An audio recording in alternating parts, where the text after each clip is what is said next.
So let's work through question number 12, and this is from page 74, which says a 455 Newton crate is being pulled at a constant velocity by a force directed at 30 degrees to the horizontal as shown. The frictional force on the crate is 1,163 newtons. What is the magnitude of the pulling force? So a few things that I see with this question. So we're going to draw our picture here. We have our force of gravity down on the crate, sliding across the floor, so there's going to be a normal force up.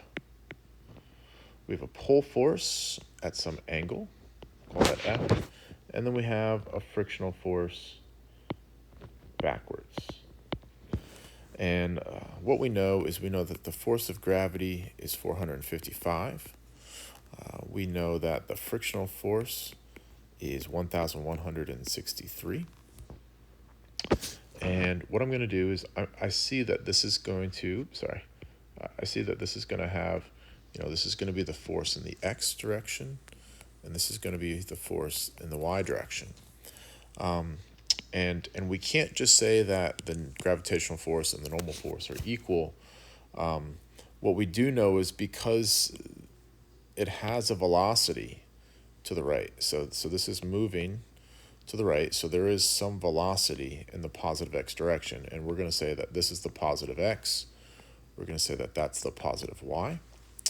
However, I do know that my acceleration is 0, and that's because in the question it says at a constant velocity, and so that tells me that that's Newton's first law, right? As long as the net force is 0, then the acceleration is 0, and that's going to be a constant velocity. So what we could do then is, first thing I'm going to do is just break F into components. And so the sine of theta, so this is theta here, that's 30, is going to equal opposite, so that's the force in the y over the force. And then that means the force in the y is going to equal F sine theta.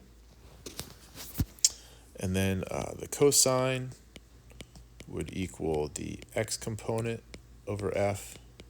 So then the x component is going to equal F cosine theta. Okay. So once I've broken those into their x and y components, let's go ahead and we'll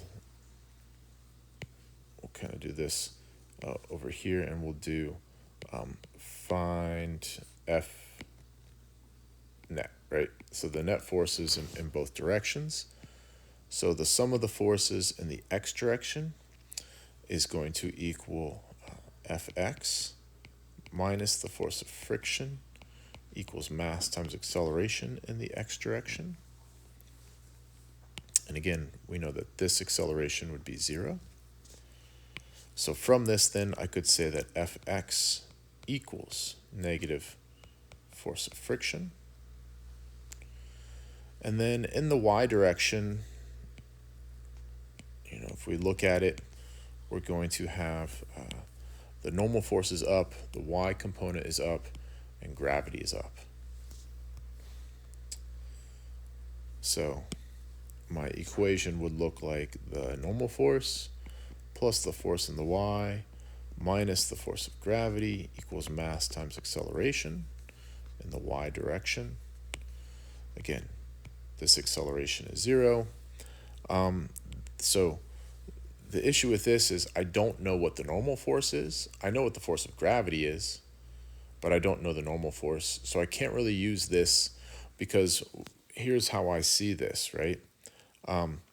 Based on this, because I know the angle, if I can solve for Fx or Fy, then I should be able to find the net force or the pull force using the other two things. So with this, I need to find Fx or Fy.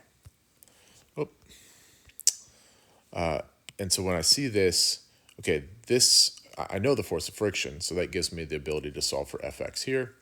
I know the force of gravity. I don't know the normal force, so I can't solve for Fy here. So I'm going to kind of step 3 in this is find F by Fx.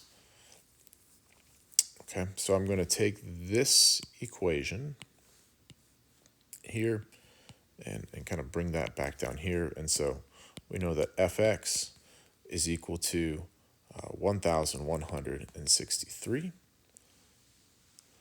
And then I can also bring this equation down here and say, well, the cosine of theta equals Fx over F. I'm now going to try to solve for F, right? This is my goal that I'm trying to get to. So I'm going to multiply each side by F. That would cancel out on this side. And then I would be left with F cosine theta equals Fx. And then I'm going to divide each side by the cosine of theta. So then F is going to equal my x component divided by the cosine of theta. Plug in numbers, that's 1,163 divided by the cosine of 30. Plugging those values in then, I'm going to get a value of 1,342 or 343 newtons.